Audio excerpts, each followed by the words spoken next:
Hey everyone, thanks for joining me here today. I just wanted to say this is going to be a little bit different video. It's going to be all pictures, and I'm going to have a kind of a voiceover and explain to you what was going on. Really want to thank AGCO for letting our Leadership KFB group go through the plant. They requested that no videos to be taken. They just wanted to make sure their employees weren't going to be in any videos or anything like that, but they did say pictures could be taken as long as we made sure there weren't any employees in that. So I just wanted to abide by their wishes, but I still want to share this and let everybody know what was going on, and it was just a really cool thing to go through, so I want to share that with you guys. Alright, so I'm going to start off here. We walked quite a ways across their property through their machine shops and fab shops, and basically we went to their paint shops, and final assembly is kind of what we spent most of our time in. There's just going to be some general pictures here to start out of some parts and pieces that are getting prepped for paint, and so they kind of try to keep everything for one particular part or one side of something together so that they can make sure that they get it assembled correctly and on time. We're having some supply issues getting some certain things, and so it was tough for them at this time to have everything assembled like they wanted to, as you'll probably see as we go throughout the plant. This picture here is of some unpainted draper headers, I believe is what they were. They were getting ready to go into paint. And there's one that was just had been through paint and was completed and then was going to go to final assembly. Here's some other things coming out of their paint booth, or out of their oven is basically where it ends up at, and those would have been the frames to a square baler. And here's one of their paint booths. You can see they're just kind of painting some smaller pieces of parts and panels in there that day. Unfortunately, I didn't get a good picture of their ovens. They use powder coat, but it was a similar setup to these, other than they just had doors on the end and they got to move in. They were all on automated track systems. No employees have to move this stuff around. Employees do the painting, but as far as moving everything throughout the building, once it's put on the system, it's all automated. So now that painting was over, we're going to move to the assembly line.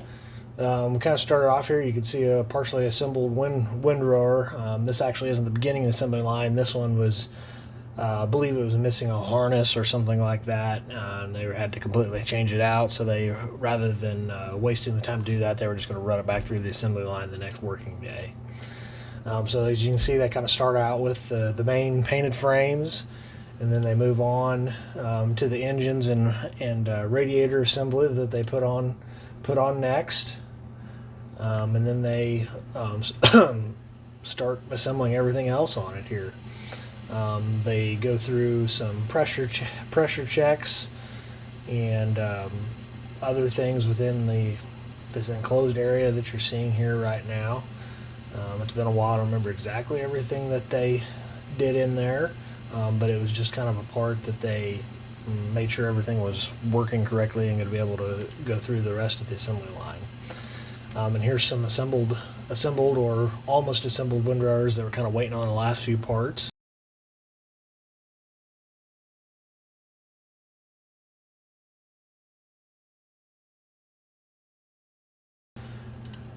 And then we get to move on to some of the headers. And then somebody happened to go out or come in this door, and we got to see a whole bunch of them that were either finished assembled or partially assembled out back. So I should probably say what they actually manufacture in this facility. They do lots of different things, but before AGCO bought it, the Hesston Corporation was mainly a haying corporation, so they continued to make mostly haying equipment at this factory. That includes the Hesston Massey Ferguson windrowers, square balers. They make Fendt and Massey Ferguson, which are the same baler, just branded differently.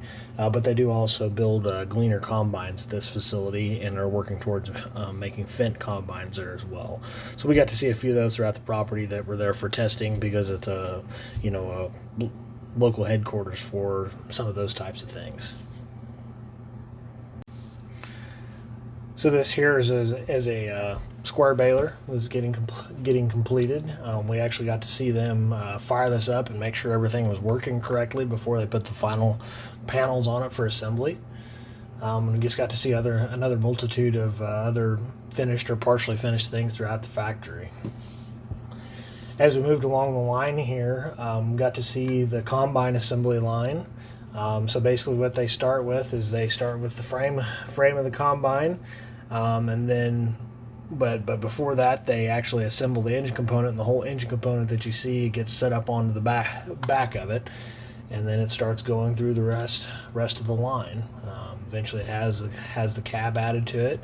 It's kind of interesting to see a combine with no cab at the moment.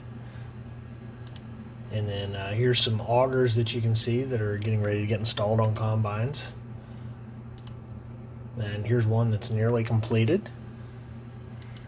And then this bay here, they're getting ready to go in for testing, basically final testing. They go through a dyno process. And so they have kind of a calibration header there that they put on each of them. I don't remember exactly how long the process takes, but they do some pretty thorough testing, and then it leaves and exits for a test drive, and then comes back in for some minor final adjustments. Here you can see a mostly assembled draper head. It's missing the draper belt there, and I'm sure it's probably missing a few other things too. And then on our walk to and from, we got to see some of the welding before they went through paint, and kind of how they transport some of the frames around the facility. And so those were nifty to see as well. We also got to see some bigger tractors. Those Fendt ones there, they don't make them in Hesston, but they do bring them in. Like I said earlier, they have testing and dealer training and some other things they do with them, as it's a local or a central location for them to do that. So again, I know that was fairly quick, and would have loved to try to take some video, but kind of hard to do in that environment just due to safety concerns and some other things. But I did want to share some of those pictures that I had the opportunity to take with you guys. If you had any questions about it, please leave some comments or something, and I'll do my best to figure that out and get back to you. So would appreciate you liking, commenting, and subscribing to the channel. Thank you very much. Bye-bye.